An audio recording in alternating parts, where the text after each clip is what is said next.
बिस्मिल्लाहिर्रहमानिर्रहीम। वो शख्स की जो मुजनिब हो, जिस पे गुस्ल जनाबत वाजिब हुआ हो, या वो ख़ातून की जो मेंसेस या निफास में हो, उनके लिए जो मकरूह चीज़ें हैं वो ये हैं। पहली और दूसरी चीज़ खाना और पीना, कि इस हालत में इंसान अगर खाए या पिए तो ये मकरूह है। लिहाजा बेहतर है कि इंसान चेहरा मुंह हाथ धो ले या कुली करे, तो उसके बाद वो खाना और पीना मकरूह नहीं होता। और दूसरी जो चीज़ है वो कुरान की 7 आयात से ज़्यादा तिलावत करना। 7 आयात तक मकरूह नहीं है, इससे ज़्यादा अगर इंसान कुरान की तिलावत करता है तो ये मकरूह है।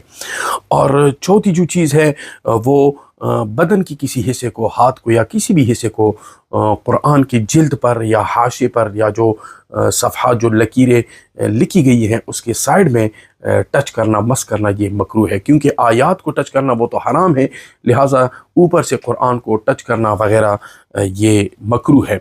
और इसी तरह पांचवी जो चीज़ है, पांचवा मकरूह, वो कुरान को अपने साथ ले जाना, हाथ में पकड़ा हो या जेब में हो, बहरहाल कुरान को साथ ले जाना ये भी इंसान के लिए मकरूह है जनाबत की हालत। इसी तरह छठी जो चीज़ है वो सोना है, कि जनाबत की हालत में सोना मकरूह है। लिहाजा बेहतर है कि इंसान गुस्ल करे, या अगर गुस्ल नहीं कर सकता तो कम अज़ कम गुस्ल के बदले में तयम्मुम करे, ताकि वो सोना मकरूह और इसी तरह सातवीं जो चीज़ है वो मेहंदी से या किसी भी कलर से खिजाब करना, यानी ख़ुद को कलर करना, अपनी दाढ़ी को या बालों को वगैरह उसको रंगीन करना मेहंदी से या दूसरी चीज़ों से, ये भी इंसान के लिए मकरूह है। और आठवीं जो चीज़ है वो ये कि बदन को तेल लगाना या कोई भी क्रीम हो वो बदन पे मलना, बदन पे इस्तेमाल करना, ये भी जनाबत की हालत में मकरूह है।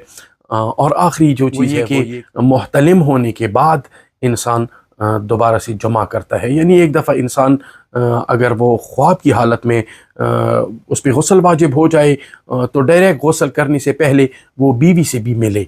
वो ये सोचे कि वैसे भी मुझ पर गुस्ल वाजिब है तो इसी वजह से बीवी से भी मिलूँ, बाद में एक ही गुस्ल करूँगा, तो ये फिर मकरूह काम है। लिहाजा एहतिलाम होने के बाद बीवी से जमा करे, ये भी मकरूह है। वस्सलामु अलैकुम वरहमतुल्लाहि वबरकातुहू।